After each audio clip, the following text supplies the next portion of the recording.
Mga balikbayan box galing sa bansang Amerika na sabat sa Manila Container Port dahil nadiskubre na ang laman nito ay shabu na nagkakahalaga ng 749 million pesos. Halos 1 bilyon na. Karen, aabot sa 749 million pesos na halaga ng shabu ang nadiskubre sa loob ng mga balimbayan box sa Manila International Container Port o MICP. Ayon sa Philippine Drug Enforcement Agency o PDEA, katuwang ang Bureau of Customs o BOC at iba pang kaukulang ahensya, nasabat nila ang lagpas sa 110 kilos ng shabu sa ginawang interdiction operation sa MICP sa Maynila kaninang umaga. Nabatid na mga illegal na droga ay nasa loob ng 4 na balikbayang boxes na mula sa California sa Amerika at naka-address sa mga recipients sa Mandaluyong at Quezon City. Nakasilid pa ang nasa 106 vacuum-sealed plastic packs na may shabu sa mga kahon ng cereal, snack packs at instant noodles. Ayon kay PDEA Director General Isagani Nerez, walang nahuling suspect pero inaalam na ng mga otoridad yung pagkakakilanlan ng mga nasa likod ng shipment at nagsasagawa na rin ng tracing sa mga local contacts na maaaring konektado sa smuggling ng mga illegal na droga. At dahil sa mga ganito kaya magsasagawa ang Bureau of Customs ng panibagong paghihigpit sa mga balikbayan box na pinapadala ng mga OFW sa Pilipinas.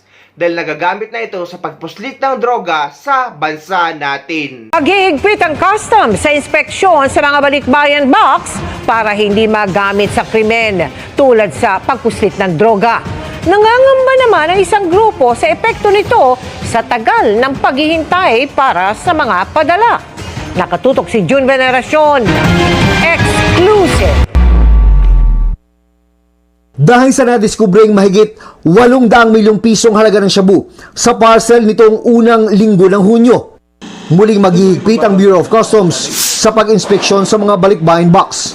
Utos sa mga frontline offices, imbis na buong shipping container na naglalaman ng mga balikbayan box ang idadaan sa X-ray inspection. Dapat isa-isa nang ibababa ang mga ito para masuri ng X-ray. Wala naman siguro masama na i-x-ray man lang natin isa-isa para lang hindi rin maabuso, no? Para sa kapakanan din naman to ng mga kababayan nating OFWs. Sa loob ng isang linggo, hindi raw nawawala ng huling droga o kontrabando na nakatago sa balikbayan box, sabi ng Bureau of Customs. Dahil sa problemang ito, kailangan na raw talagang magkahigpitan. Pero nababahala ang mga deconsolidators ng mga balikbayan box sa utos. Kung ngayon anila ay araw lang ang bibilangin bago mailabas sa pantalan ang mga balikbayan box. Pag nagkahigpitan, maaari nila itong umabot ng 1 buwan. Kaya sila nakipagdialogo sa mga opisyal ng customs. Ang kawawa din, yung mga consumers, yung mga nagpapadala ng balikbayan boxes. Kaya bago pa simulan, ay tinigil muna ang full implementation ng utos para pag-aralan. Gayunman, ayon sa customs, kailangan pa rin baguhin ang kasalukuyang proseso ng balikbayan box inspection. Kaya umaapila ang customs ng pag-unawa mula sa mga OFW.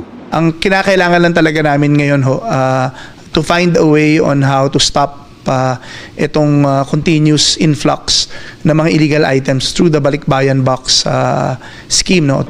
Sang-ayon man ang grupo ng mga deconsolidators sa pagbabago para hindi magamit ang balikbayan box sa pagpupuslit ng kontrabando. Kailangan nila itong balansihin, lalo't magsisimula na naman ang peak season ng pagpapadala ng mga OFW. Ang balikbayan boxes kasi vulnerable talaga. But kung mayroong sistema ang bawat consolidator sa abroad, siguro maiwasan yan. Ang masasabi ko lang at paulit-ulit na nating sinasabi na hanggat walang mabigat na parusa at hanggat walang mabigat na batas laban sa illegal na droga, ay hinding-hindi ito matitigil sa Pilipinas.